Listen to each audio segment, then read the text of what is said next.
Hey, besties. Guess what? It's the final day of our Advent calendar. But Merry Christmas or Happy Holidays. So here is day 25. Merry Christmas. Does that say yoo-hoo? Yoo-hoo. Yoo-hoo. Okay. So this is what it looks like. Moment for the packaging. I really like that one too. That's very pretty. So let's read about our 25th day of this Advent calendar. It's this gorgeous greens and blues. Like for me, this is perfect because I love greens and blues and purples and all that fun stuff. All right, last day of our manual, guys. And here we go.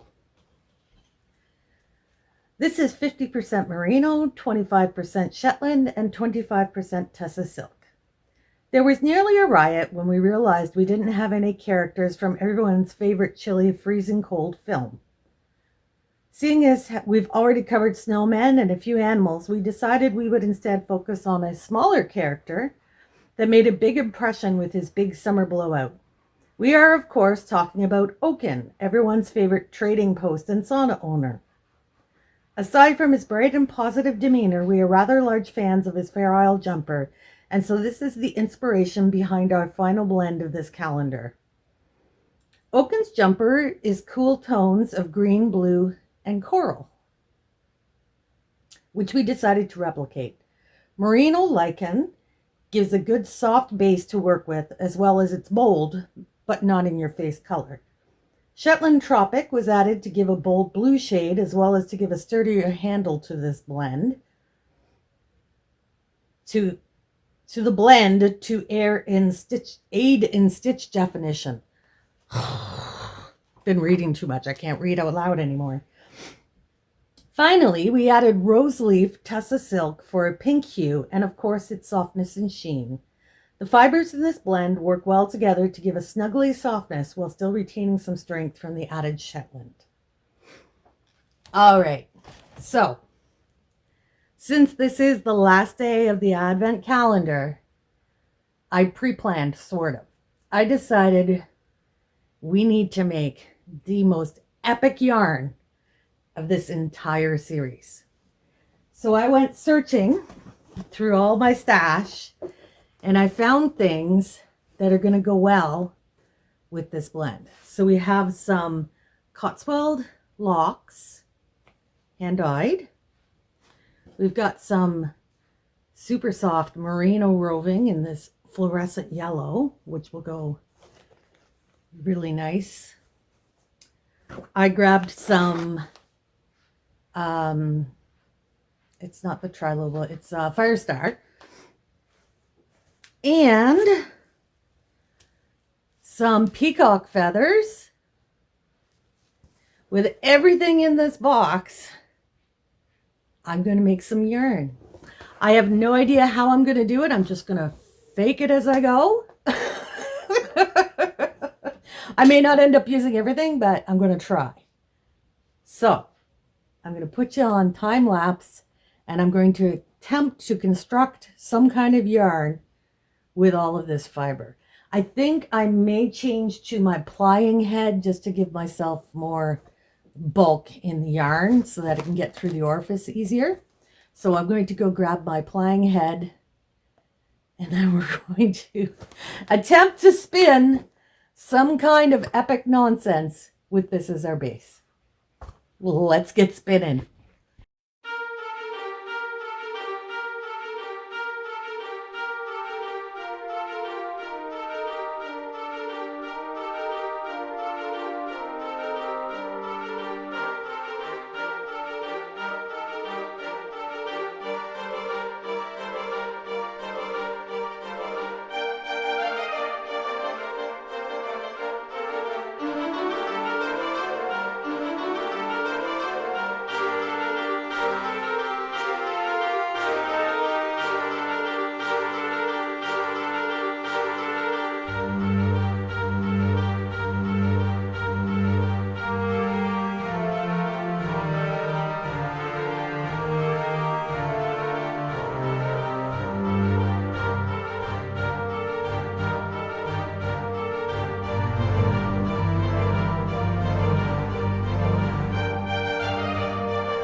here it is. This is the embodiment of chaos in a yarn. I think we've ended with a pretty big bang. We've got some peacock feathers spun into this yarn. We've got locks, we've got sparkle, we've got texture, all the things. I can't believe I actually got them to stay in the yarn. They're not great, mind you, but they're going to work fine for weaving. This just feeds my chaotic soul. It's everything I could have hoped for and more. I'm sure there are many of you going, oh, that's horrible, that's hideous, that's gross. But this, I love this. And when it goes into the weaving, it's going to be such its own thing. Like, look at how this one turned out. Ooh, it's so cool. There's going to be like little runs of color and pops of texture, and it's not even that overspun. Like, it turned out pretty darn good, in my opinion. So there it is. My entire personality in one yarn. And that's it, guys. That's our 25 days of Advent spinning all done up. I am happy, satisfied, and quite frankly, a little bit exhausted. That was a lot of spinning and a lot of things I had to come up with for new, unique ways to work with all these glorious fibers. But the World of Wool Advent Calendar, I think, is totally worth it. You don't have to spin it every day like I did. Just gather the fibers, make a plan, and spin some yarn. The point is to just try some new stuff, some new blends, learn how to work with different colors and different fibers, and just have fun with it. My big thing is always about having fun with it. That's the chaos part, is just have fun. Anyways, that was our big epic blowout of chaotic yarn for day 25 of the World of Wool Advent Calendar. Thank you so much for joining me on this journey. I hope you enjoyed it. I've had a whole bunch of new subscribers, so welcome. Welcome to the insanity. And the next time you see me, we'll be starting to get ready to do our weave with this. We're going to make ourselves a nice ruana for wearing. It's going to be so chaotic. It's going to be a good time. So thanks for joining me, guys. Merry Christmas. Happy holidays. See you in the new year, and kiss your family and friends. Give them all your love. And I give you all my love. Mwah! Merry Christmas. Bye, guys.